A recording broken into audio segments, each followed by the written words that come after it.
رجعنا لكم فيديو جديد. النهارده فيديو هنرجع بقى لفيديوهات التقليب، وهنتكلم على تقليب الحمام والكلام ده. النهارده هنعمل فيديو عن الاستراليات اللي بسحن، الاستراليات اللي بسحن او الاستراليات اللي بقبل. هنوريكم بعض حمام منه كده ونقول لكم تقليبه، وهنعرفكم مستوياته، وهنتكلم برضه في الاسعار اللي شغال والزغاليل وكده، والله المستعان.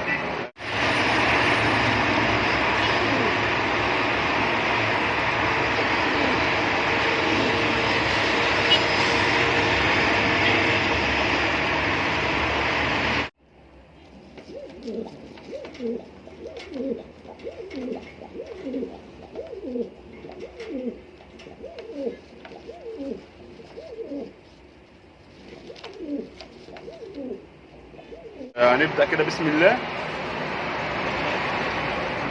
طبعا الاتياب في الاستراليات زي العادات وزي الصوافات، يعني الخلايلة والازايزه والنقشين نفس الاتياب. ده مثلا نقش اهو، ده هو نقش،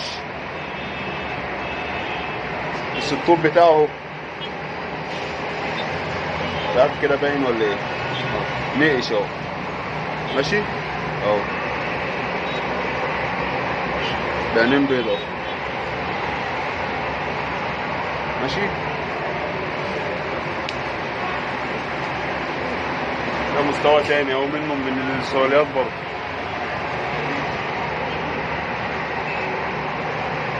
بسم الله ما شاء الله، بعينين بيض اهو.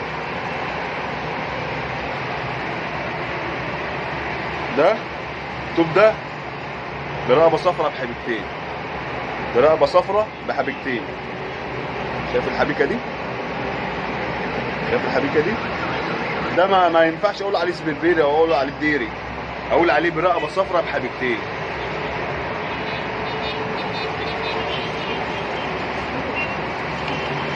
اهو ده السبربيري اهو، ده السبربيري اهو بحبيكتين ورقبة ايه محمرة شوية اهي. دي طيرة اهي استرالية بسحن.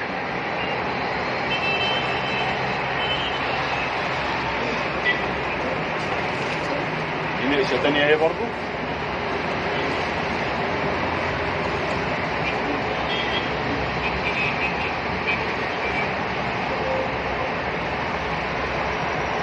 اهي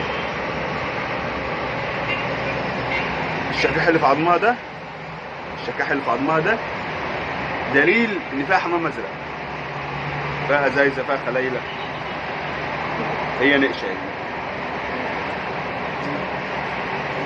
تمام. الاسعار بقى، الحمام ده مثلا الحمام من المستوى المتوسط يعني يبدا مثلا معاك من 300 جنيه 250 في الحدود دي. كل ما تعلى بقى كل ما الاسعار تعلى. ممكن اسعارهم بتوصل تقريبا زي الصوافات، يعني ممكن في ناس بتبيع باسعار تقريبا زي اسعار الصوافات. كل ما المستوى يعلى كل ما السعر يعلى. الزغاليل برضو مثلا المستوى المتوسط مثلا تبدا معاك من 200 جنيه من مثلا 150. كل ما المستوى يعلى كل ما السعر يعلى. لو لسه اول مره تشوفني دي قناه محب تربيه الحمام وانا امير سعيد، ما تنسانيش بقى بالاشتراك في القناه واللايك بتاعك الجميل. يلا سلام عليكم.